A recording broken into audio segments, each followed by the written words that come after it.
Virus, as you may know, can be transmitted through the air or by touching contaminated surfaces.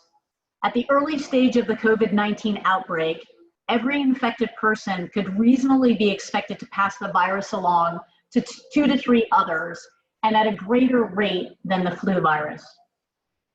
A joint study done by UCLA, Princeton University, and the Centers for Disease Control, the CDC, along with the National Institute of NIH, found that germs that spread severe acute respiratory coronavirus, or SARS-CoV-2, are detectable on some surfaces for as long as 3 days, 1 to 3 days for plastic, 1 to 3 days on stainless steel, 24 hours on cardboard, and 3 hours in aerosol form. The flu virus can live up to 48 hours on surfaces, and other viruses can remain on hard surfaces for up to a week. Of course, a primary focus for us is related to the coronavirus outbreak. However, the approach and processes and discussion we'll have today certainly cover bacteria and viruses that occur on surfaces on a regular basis.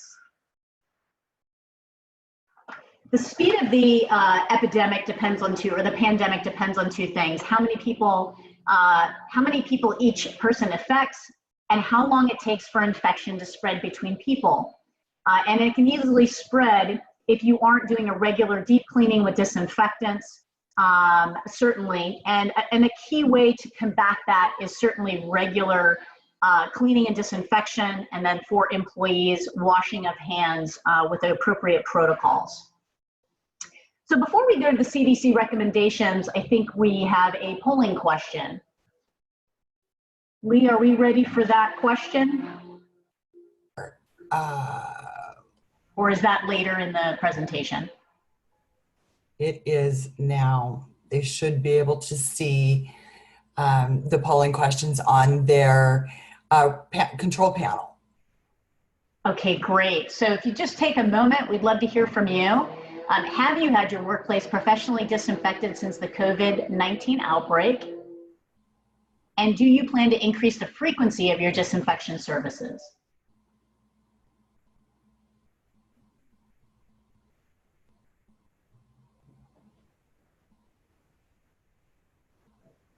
We are overwhelmingly tracking yes on both of those questions, Liz. I can show you the results when they're, give them a couple more minutes to respond. Sounds great, thank you.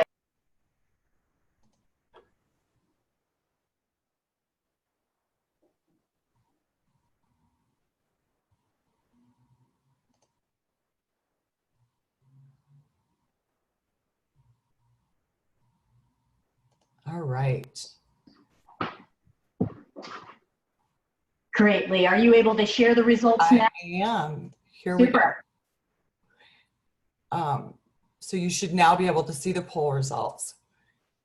All right, so we've got about half of those of you joining us have already professionally disinfected.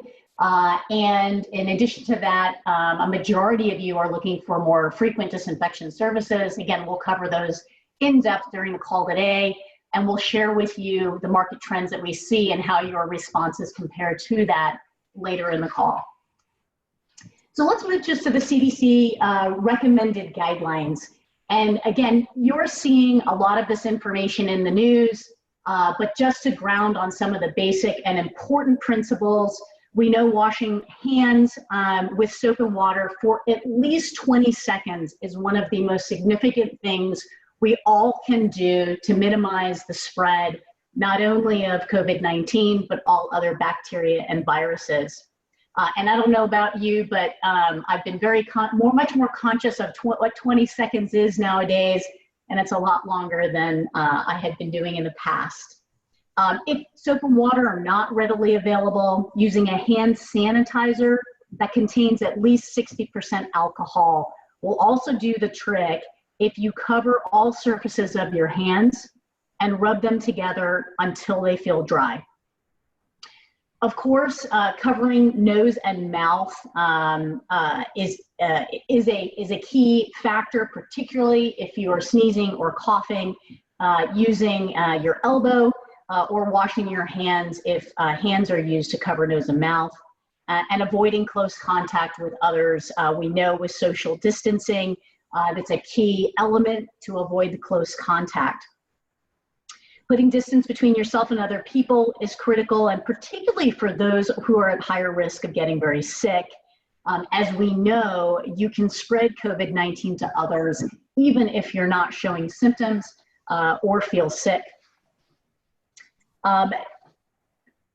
talked about covering coughs and sneeze, covering nose and mouth. So there's been a lot of discussion around face masks. And as you may know, and there has been a variety of opinion of whether they are required in your location or geography or optional. What we know about wearing a surgical face mask is one of the primary benefits is that the wearer will reduce the risk of passing along the virus to others. And again, as we know, we could be carriers and be infected and not be aware of that. A couple of things that are important in that. Certainly, this is wearing a surgical mask or a cloth to cover your face and nose is not a substitute for keeping distance. The CDC still recommends 6 feet of distance, even with a cloth covering your face, your nose, and your mouth. Cleaning and disinfecting regularly frequent surfaces or what they would call, or what we call, high touch areas. This includes things such as tables, doorknobs, light switches, countertops, handles, desks, phones, keyboards, toilets, faucets, and sinks. So many of the areas that, again, in raising our consciousness, we realize have a frequent touch with humans. And in advance, as we'll go through, in advance of disinfection, cleaning surfaces regularly are important as well, using a household disinfectant. And you've heard the term, specifically EPA registered household disinfectants will work. So I'll pause there. I'm going to transition now to Barry Rosenthal from Betco, who will walk through the differences around cleaning and disinfecting and other related topics. Hello, everybody. So wanted to be clear exactly, cleaners versus sanitizing, disinfectants, and we even throw sterilization on there. So prior to this, what we normally would do is we would clean for appearance, right? So there'd be dirt on the floor or the mirror was streaked, and we'd say, hey, we got to get that area cleaned. Now we are cleaning for health, and in a lot of cases, critical health, based on everything that's going on. So we kind of take the removal of germs up to a higher level. The first action, cleaning, which we'll discuss, is the physical action of germs. Then we take that to a sanitization level. We remove some bacteria. We'll get more into that. And then we get into disinfecting. This is where we're going to spend primarily our conversation. This is where we recommend to stop the spread of germs. And then finally, just so you know, there is a sterilization, but this is more intended for areas in critical care areas and hospitals and the like. So let's talk about cleaning first. Okay, so cleaning uses soap or detergent to remove the dirt and dust and soils. It's not an EPA registered product. It does not kill germs. We basically are removing them. We're physically removing them. So the actual action of wiping on the surface, we have ingredients like soaps and detergents or surfactants in order to penetrate the soil to get it better to be removed.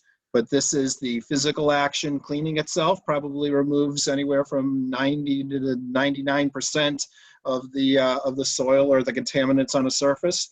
But obviously, at this point, again, we're cleaning for health. We're cleaning the invisible things that you don't see, the viruses and the bacteria that can only be seen under a microscope. So then we take it up to the next level, which is sanitization or sanitizing. Sanitizing is a step where we don't have the level of kill that we do with disinfectants, but we clean to an area where we reduce bacteria to at least 99.9%, as detailed on the label. We remove bacteria to a level considered safe by public health standards. You're going to see sanitizers a lot in the food contact areas, food service areas where they're preparing food. The reason being is because we can't use disinfectants because they would tend to leave too much residue in there. So it would change the taste of your food, or potentially lead to issues when you be eating in the lunch cafeteria or a restaurant. So these are used in food service areas. You're also, as we mentioned before, hand sanitizers, but that's not what we're talking about here. We're talking about the contact surfaces, the hard surface areas. These are regulated and registered by the EPA as well. So anytime we make a claim that says we kill something, we inhibit the growth of something, we reduce the number of microorganisms, this has to be regulated by the EPA for hard surface products. And moving on to disinfectants. Okay, so disinfectants, it provides a higher level. So we said 99.9, or at least at 99.9999%. So we're really almost stopping the spread of germs. And these work they use disinfectants to kill the germs on surfaces or objects. The chemicals attached to the cell surface, they disrupt the cell activity. The cell activity can't multiply, and then we get basically destroy the germ, so it can't spread. The bacteria can't spread. That's how they continue to replicate and cause problems. If we can disrupt that, we kill the germ. They are the #1 recommended way to stop disease transmission on hard surfaces. So this is strictly from the EPA. That's what they're going to recommend. It's going to recommend the same thing with the CDC, is going to use EPA guidelines. Important thing is dwell time. Dwell time is very important. Certain things are going to take shorter times to kill on the surface. Other things are going to take lengthier time. So important to read the labels and understand the necessary dwell time in which to kill certain organisms. We're going to apply these on the high touch areas, and also areas in this age, again with the more critical areas, especially if there's been an outbreak. We're going to concentrate on floors, on walls, toilets, sinks, bed frames, chairs, and other high touch points. And again, these are also regulated by the EPA. And you must use the product according to the label, the EPA approved label. And finally, we'll just touch a little bit on sterilization. So sterilization, think of this as total kill. Pretty much, we're going to the next level. But these are going to be on surgical instruments, other areas that are critical in a hospital.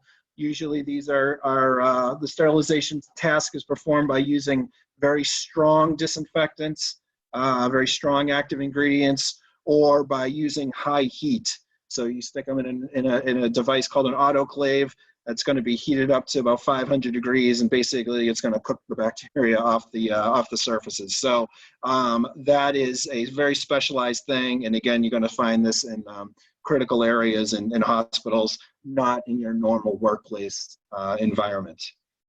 And I think that covers the different levels, and we'll hopefully that helped out. And now I'm going to transition this to Sid, who will talk to you about preparing your facility for reopening. All right, thanks, Barry. Hello, everyone.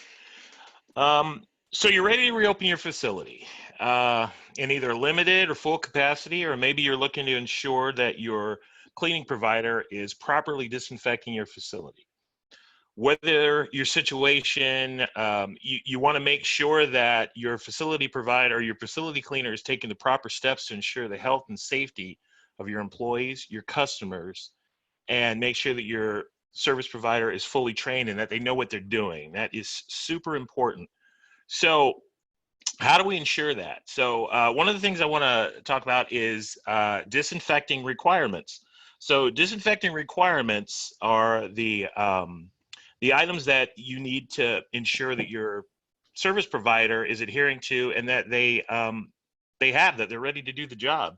So when preparing to reopen your facility, or ensuring that you have the right commercial cleaning and disinfecting company that's going to keep your employees and your customers healthy and happy, you want to make sure that they adhere to these standards for cleaning your facility. So the first one is wearing personal protective equipment, or PPE, when needed. So I want to pause there and talk about that for a moment. So a lot of us know, or we have a rough idea what PPE is. So I just kind of want to cover that a little bit. So what we're talking about here when we mention PPE in the commercial cleaning industry is you want to make sure that you have proper eyewear, you want to make sure you have a mask, you want to make sure that you have gloves. Very important that you have gloves.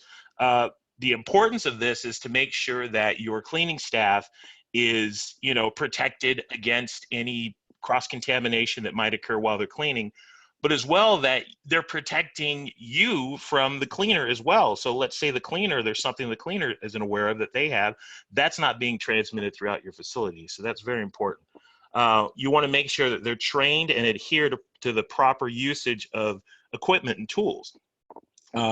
Here at Openworks, we use a variety of different pieces of equipment and tools to sanitize or to disinfect different types of surfaces, whether that's electrostatic or foggers or sprayers, or just your regular elbow grease and a disinfectant rubbing a surface down. You want to make sure that your cleaner is properly trained in the use of that. Barry mentioned dwell time. That is super important when you're talking about disinfecting or sanitizing a surface. You want to make sure that they're certified by the Global Bioadvisory Council, or the GBAC. They need to be certified in antimicrobial disinfection procedures for COVID-19. You want to make sure that they're certified by OSHA bloodborne pathogen procedures, that they know what they're doing there. You want to make sure that they utilize EPA approved list and disinfectants. And, let's pause there and talk a little bit about that. So what a list and disinfectant would be, and you'd be surprised to know what those are. So some of the ones that we use are, we use a variety of quat products such as 764, 128. We use Virex 2. We also use Alpha, HP. We also use Purex, makes a very good product too that we use. It's kind of a spray disinfectant. It has a very, very low dwell time. We use that as well. So just want to make sure that every disinfectant that they're using, that they're not just going out and getting your average dollar store brand disinfectant like Pine, a knockoff brand of Pine Sol. That's not doing anything for you. If necessary, can the disinfectants are utilizing spraying technology such as electrostatic sprayers, foggers, and other spraying equipment, you want to make sure that you're disinfecting the entire hard surface area. There should be a scope of work included in the cleaning and disinfecting of all high-touch surface areas in your facility, per the CDC guidelines. So now we'll move on to disinfecting and deep cleaning. So one of the things to keep in mind there, that if you're planning to reopen your facility after a temporary closure due to a pandemic, meaning that you've had an exposure, you want to make sure that you are meeting the minimum CDC requirements as far as disinfecting and deep cleaning your facility. So what is the difference between a regular cleaning and a deep cleaning? And Barry touched on this a bit. A general cleaning is usually going to consist of basic cleaning tasks like sweeping, mopping, vacuuming, dusting, etc. Things like that. And your basic, as Barry stated, you're cleaning for appearance. It consists of rubbing down and all the surfaces that are hard to reach and basically that get neglected, like your vents and the tops of light fixtures. So during a disinfecting cleaning, what you want to do is you want to make sure that your provider is using a two-step process to disinfect, and this is at a minimum. So the first step is you want to generally remove all of the soil, dirt, dust, organic material, and most of the germs. And I want to pause there and talk about that for a second. A lot of times in our industry, we'll come in to clean facility, and we'll be told that it's I just want you to disinfect everything. And we get there and we realize the place really hasn't been dusted or wiped down or cleaned or anything like that for quite a long time. So before you can disinfect it, you've got to remove all of that. If you use any kind of a spray on top of a place that's dusty, you're just going to end up with a bunch of sludge that you're wiping off later. So you're not really cleaning for effect. The second thing that you want to make sure is that you use as we stated before, you want to use the approved disinfectants, such as anything listed on the EPA list in of antimicrobials disinfectants, anything that's used to destroy germs. You want to make sure you use that. And I think right here is where we pause and we're going to do another poll, if I'm not correct. Is that right, Lee? I think we actually had the polling question come up earlier about people if they're planning to increase their frequency. Oh, and it okay. looked like more than half of our respondents are definitely planning to do that. So that's good news. Okay, well, you know what? Let's not ask it again then. Okay. All right, so let's move on to disinfecting deep cleaning for contamination. This is a little higher level here. So if there has been a confirmed case of COVID-19 in your facility or any other virus, your service provider should be following the GBAC 6-step process. It's important to note here that all of our service providers are currently trained and certified in these steps. So I'm just going to go down the steps one by one with you guys here, just so that you can get familiar. So the first step is incident site risk assessment. So basically what that is quality control. Your service provider will gather critical incident data and by identifying hazards and the risks associated with these hazards.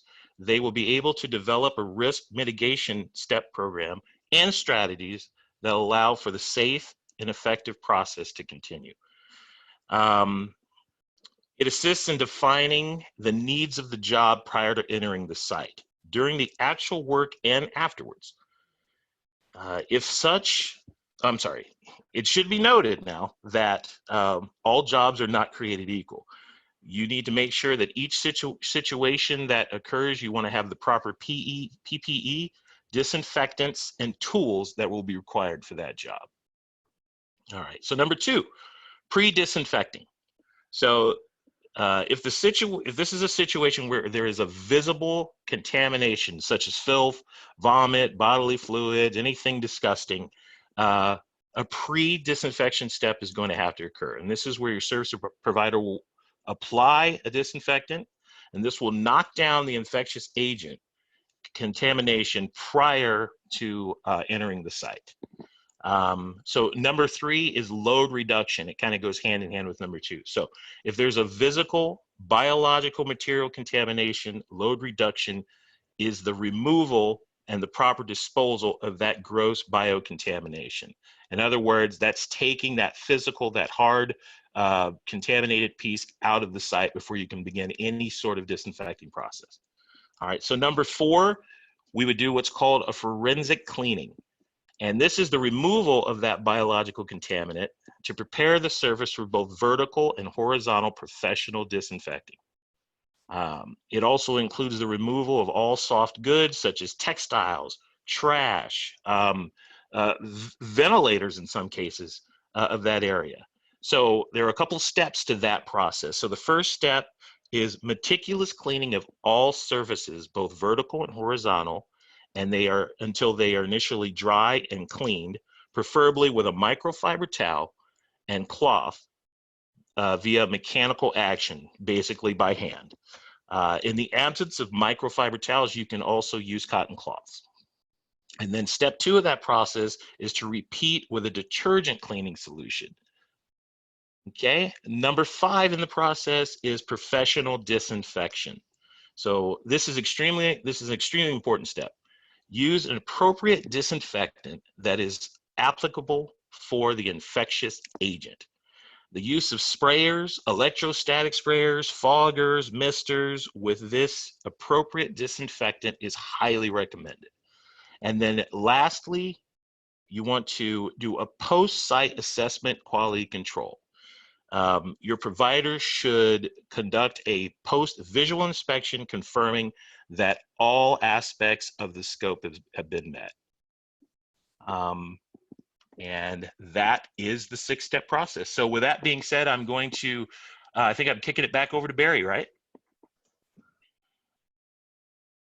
Oh, yep.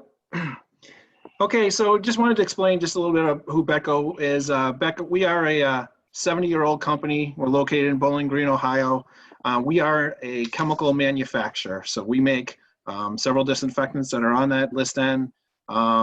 We provide chemicals to companies like Openworks to do their cleaning, and we have the experience for that cleaning and disinfecting area. So it's a picture of our facility right there, and you can go on our site and learn more about the coronavirus and disinfection. www.becco.com. We also have recently launched an online resource for resources and recommendation specific to this enhanced facility disinfection that we're talking about, and that can be active. That can be found right on our website as well.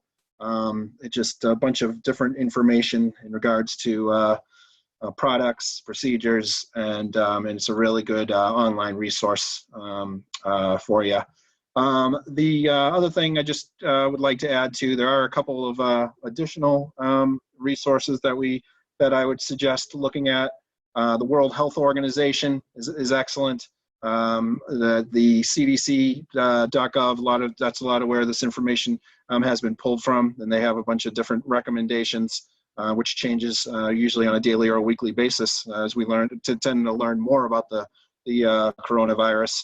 And then the National Institute of Health, they're doing some great work out there, and they have their own list of procedures as well. So some specific resources, and then obviously your individual states are going to have some different guidelines as well. So always check with them as well. So that's it.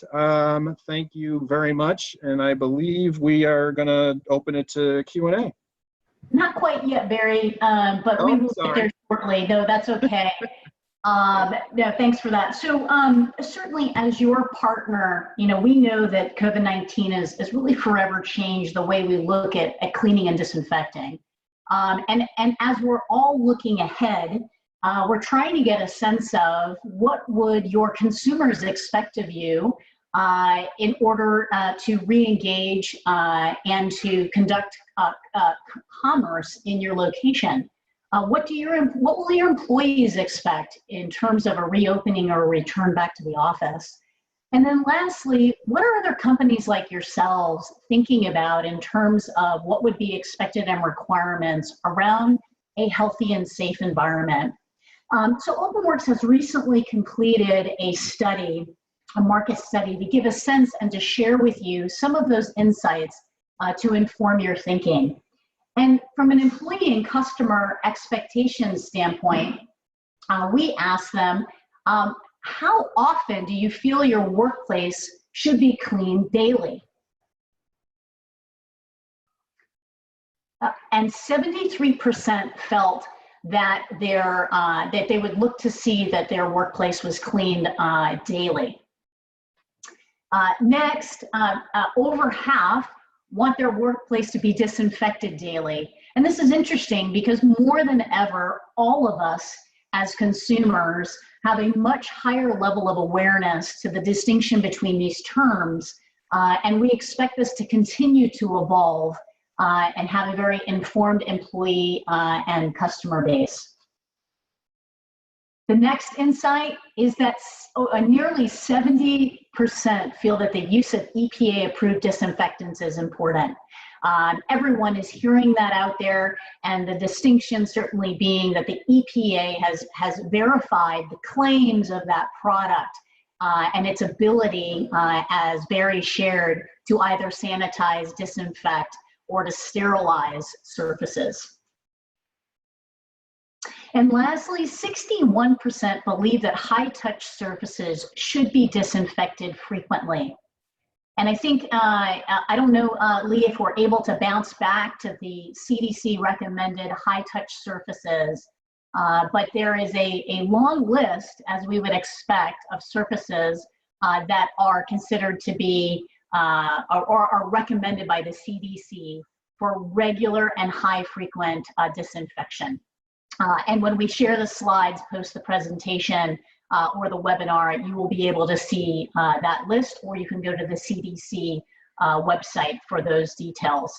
I think one important note to have there is, while the CDC has a recommended list of touch points, as we discussed earlier, it is really up to you and your organizations to identify as well any additional areas that are frequently touched by your employees or consumers. And those, whether they're on the list or not, they would be certainly expected to be disinfected. So this gives you a sense of what the insights from your employees or customers would be expecting from you to ensure that you have a healthy and safe environment and to give them peace of mind in re-entry. We'll pivot now to what we're hearing from companies like yourselves. And the way we think about this is not only how you're already thinking about what you need in order to have a healthy and safe environment, but also what your competitors are thinking about. And as we have seen from companies, there are various different positions that are being taken. But what we see in terms of frequent cleanings, similar to your results, 83% of our respondents, over 200 respondents, are likely to increase the frequency of cleaning. Actually, this is a really interesting statistic. Almost 100% or 94% plan to regularly disinfect, add regular disinfection to their cleaning program. And as you heard from Barry, right, this is really the bar to be able to be driving a healthy and safe environment and eliminating bacteria and the spread of bacteria and virus. 88% say the frequent disinfection of high-touch surfaces is important to them. Again, this is the area as well that we saw from employees and consumers, that they are expecting that regular disinfection of the things that they will be touching in re-entering a facility and conducting business. Nearly 80% say the use of EPA approved disinfectants is important. And we can't stress that enough. It's incredibly important that you know the provider that is servicing your facility is using the right products, not to just visually look sparkling and clean, but gives you the peace of mind, and the peace of mind you can pass along to your customers and employees that you have indeed increased or reduced the risk of transfer of bacteria and virus. And lastly, 65% expect their service providers to be certified in disinfection. And again, this comes back to not only the knowledge and expertise on the processes that are used. What you heard, for example, earlier from Sid, is that there is a very specific process, protocols, and approach that your service provider ought to take to decontaminate a site or perform, as we would say, a deep clean in advance of a reopening. Therefore, you'd be looking for your providers to have not only the knowledge and expertise, but to be practicing this as they clean and disinfect your facility. So with that in mind, Openworks as well, in order to prepare your organization and improve the health and safety on a regular basis of facilities. We have a suite of services, our Total Work suite of services, to align to the expectations of customers, employees, and your facility. This suite of services ensures that high-touch surface basically aligns to the CDC recommended guidelines and the GBAC certification. And with that, what you'll see is our SaniCare, our SaniWorks are a suite of offerings very specifically to ensure high-touch areas are disinfected on a regular basis. and certainly areas such as restrooms. And SaniWorks raises the bar another level in terms of disinfection.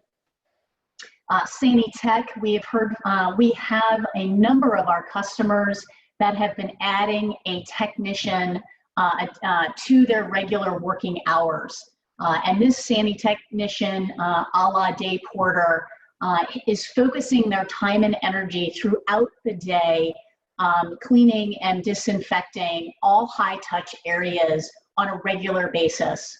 We all know that if you disinfect on a daily basis, the moment your employees and customers come into your facility, we've now changed the ecosystem. And the adding Sanitech to your regular surfaces ensures throughout the day a regular level of disinfection. And then lastly, our suite of surfaces, InfectiGuard and InfectiGuard Plus, are specifically designed with a deep level of disinfection and cleaning, not only in advance of reopening. InfectiGuard Plus would be specific to any confirmed case of COVID-19, and we've certainly had customers that have experienced this, or other biohazards that, again, need to follow the specific GBAC process to ensure optimal levels of health and safety for consumers and employees re-entering the facility post a biohazard. So this is, again, our suite of surfaces to align to what your requirements are in what we would call a post-COVID or a current COVID environment.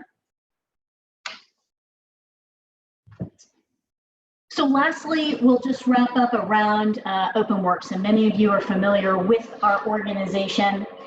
What are the advantages of working with Openworks? We are the preferred commercial cleaning, disinfecting, and facility services provider for over 4,000 facilities nationwide.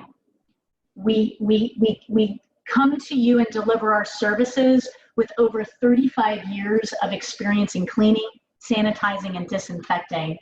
And we are committed and leverage the latest best practices, innovative processes, equipment, technology, and products to ensure the highest levels of health and wellness in your facility.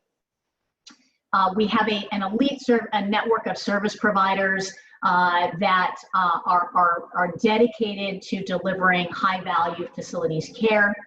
And our customer retention rate would just be evidence that we are able to deliver a very high level and consistent level of cleaning and disinfection to our customers. We do use EPA approved hard surface disinfectants. We follow numerous guidelines and are certified in OSHA bloodborne pathogen certifications, the GBAC advisory certification, division of ISSA, specific, as we mentioned, to biohazards in the workplace.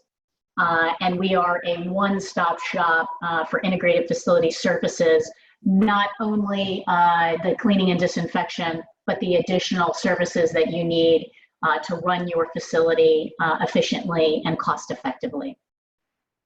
So with that in mind, we will transition to Q&A, and we'd like to start with one of the questions that came in specifically around disinfecting products. And this question I'd like to pass to Barry.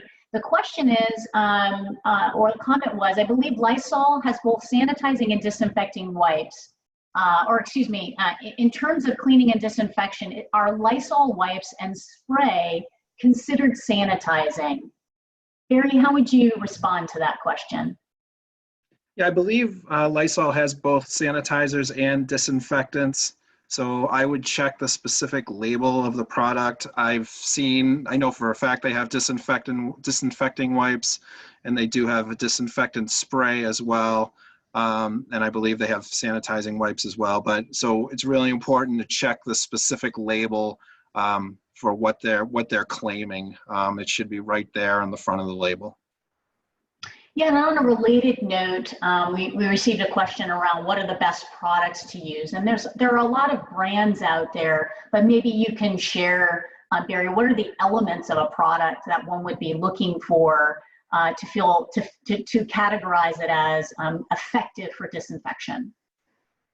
Yeah, sure. So the as Sid mentioned, that list N is critical during this time. So these are the products that the EPA has recommended for use when fighting against COVID-19. So I would check that list. It's going to be pretty easily identifiable. If you look on the front of the label, there's going to be an EPA registration number. That EPA registration number, you can search that on that EPA list N. That's another good resource anyway to check out as well. So during this time, the other thing in general, you want to have if it has a disinfectant, it has to be an EPA registration on the label, and you need to see that. So if that's not on the label, you can't ensure that that's a disinfectant. So during this time, as far as any of the specific products, it's going to be depending on the type of environment that you're in. There's a whole bunch of different products, but you want to look for products that have broad spectrum disinfectant activity. Depending, some products are heavily fragrant, some are not. So just some different qualities, but definitely look for that EPA registration number. Yeah, that's a great point, Barry. And I think also, one area of confusion is EPA certified products and specifically COVID-19. And it's important for our participants to know that there is no product that has already been EPA certified specific to COVID-19. As you can imagine, there is a process for certification that allows the EPA to review and approve claims that have been made. And with this being a newer virus, that has not yet occurred.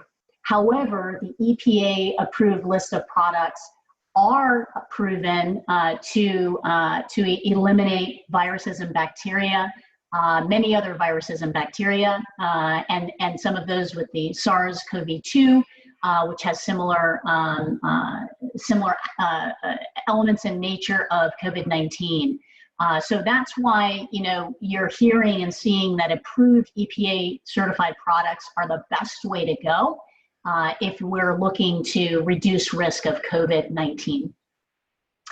This next question would be for Sid, and it's around frequency. And so one of the questions that came in is does this type of cleaning, and maybe cleaning and disinfecting, need to be done daily or just once upon opening?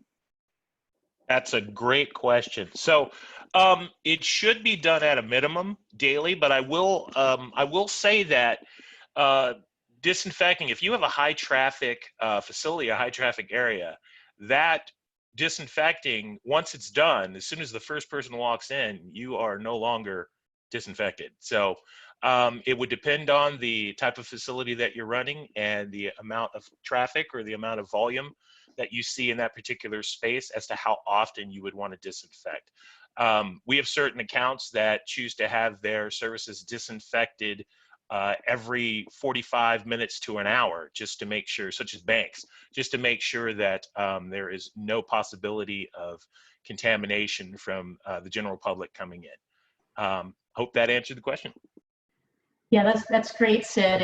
And we are seeing, again, organizations around the country, depending on the industry they're in, looking at much higher levels of frequency. We've seen, again, this notion of the Sanitech has become much more critical because, again, you have to think about as a consumer enters your facility, if they enter a facility of a company to conduct business and they're seeing someone regularly disinfecting high touch point areas, the question to ask is, does that become a set of expectations that your business will need to adopt in order to compete or in order to meet those expectations? And while it's certainly a great question that is still ever evolving, we are seeing companies going to a level of disinfection, as Sid mentioned, hourly, in some cases as high as with every change, if it's a restaurant, as guests exit, disinfection is occurring on the chairs, on the tables, with every guest turnover. So some things to consider there. Sid, there's a few more questions related to services. One of the questions is, can we procure additional supplies for their daily needs like wipes and disinfectant from Openworks as a part of our service offering? Absolutely. Openworks works with a wide variety of suppliers to make sure that each of our accounts have been provided the proper supplies. That is a very, very valid concern right now. Once the pandemic started sweeping across the country, for lack of a better term, there was a bit of a stutter to make sure that each region of the country had enough supplies. But I think that we've kind of come out of that, those dark days now. We're starting to see a ramp up of production. Masks, for instance, were in high demand, and we're starting to see masks start to populate areas. So it's been my experience that as that was the case about 6 weeks ago, we now are fully ready to make sure that each of our accounts is supplied. That's great. Thank you. An additional question related to our TotalWorks services and the SaniCare offering. So Openworks, again, our TotalWorks portfolio of services is designed to meet what we believe will be the minimum requirements of your employees and consumers. So we're going to recommend, our baseline SaniCare offering as a standard. From there, as we've discussed, your organization, depending on the frequency of interactions of consumers and employees and what type of business you have, increasing those levels of cleaning and disinfection are things that will be unique to your business. Again, a couple of the areas, and one of the questions that was asked around was, this is a great question, and I'm sure the science and AI will catch up, but the question is there an algorithm for the frequency of cleaning? And we've not yet seen an algorithm, but what we have seen with companies that have their reopening plans, or they're considering several key things. One is certainly around spacing and distance. 6 feet of distance is still going to be the suggested protocol and recommended protocol to be determined for how long. And with that in mind, whether it's a restaurant, whether it's a music school, whether it is a charter school that we work with, or a daycare center, we are seeing layouts that have 6 feet of distance between students, between consumers, and if there are, and they are spacing the amount of individuals within the facility at any given time. So spacing is a significant consideration, and you're probably seeing that yourself as you are interacting with essential services like grocery stores and otherwise. And then secondly, as we discussed, is what their policies and protocols will be for their employees to ensure that they have a healthy environment. And then lastly, certainly around cleaning and disinfection. And again, there's a bit of varying there, but I think you see from the poll results that from the participants on this call, in addition to the latest market studies that we have conducted and published, is that the expectation will be significantly high, 95+%, in terms of level expected disinfection on a daily or more frequent basis. We have a few more questions. What is the difference? This one maybe Barry, you can answer. What's the difference between antimicrobial and antibacterial cleaners? Yeah, sure. Good question. So from a science standpoint, basically a virus, bacteria, fungi are all microbes, where bacteria, that would be just the bacteria. So with COVID-19 being caused by a virus, that would fall more into the antimicrobials.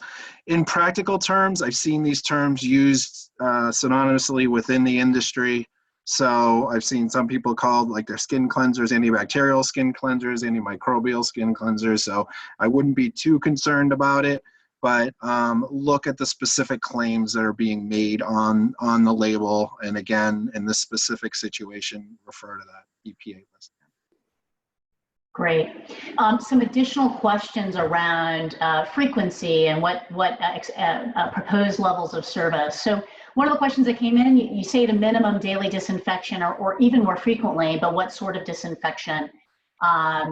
So that's a great question. So in terms of what we're seeing from consumers and hearing from customers and employees as well, is a heavy focus around those high touch areas. When we say more frequently, those high touch areas are areas of transmission. And we all know that if you enter a elevator and it has been disinfected the night before, you're the first one to go in and you touch the button, the next person to enter that elevator now has a compromised surface. And so in terms of high frequency, those high touch point areas, as outlined by the CDC and also defined by yourself, we anticipate will be a level of expectation from consumers and employees. And that leads into the next question. You know, do we expect to maintain this ramped up disinfecting, or will we be able to return to normal? This is a great question that all of us are asking. And what I would say is, well, we don't have that answer today. We do believe there will be a new norm around disinfection. What we will all expect is to be determined. However, we do anticipate at a minimum the higher levels. You know, we've been talking about until a vaccine is available, it is the best defense for minimizing the spread of this deadly disease. So we're not sure what new normal is, but we do think a high level of disinfection on a regular basis will be a part of that. To what degree certainly will yet to be determined. Great questions though. And then I've got one more in here. Barry, this is for you, a question around, you know, in terms of spraying and disinfecting, should we use paper towels or microfiber towels? Yeah, good question. I would advise using microfiber towels. They're just that much more absorbent, absorbs much more material than the paper towels. I would make sure that I don't overuse them. However, if you are, you know, cleaning a critical area or a COVID area, make sure to replace that towel, you know, to bag that up when you're done, or just remove them frequently when they become visually dirty or you're moving to the next room. We want to be careful. We don't want to recontaminate a surface. So always make sure that you are changing these towels frequently. Great. Well, a couple things just as part of our wrap up. First of all, we really appreciate your participation today. If you are a customer of Openworks, we appreciate the privilege to serve your organization. If you are not yet a customer of Openworks, one of our technical consultants would be happy to speak with you about your needs and how we may be able to deliver to those. A link to the recorded webinar will be emailed to you within the next 24 hours. Which includes the slideware and content. If you'd like more info about our products and services, again, you can reach out to us at openworksweb.com, and one of our technical consultants will follow up with you quickly. We're here to answer any of your questions, and again, we are looking for you all. We're here to support your needs, to help keep you, your families, your customers, and your employees healthy and safe. Thank you so much for your time today. Be safe, be healthy, be well.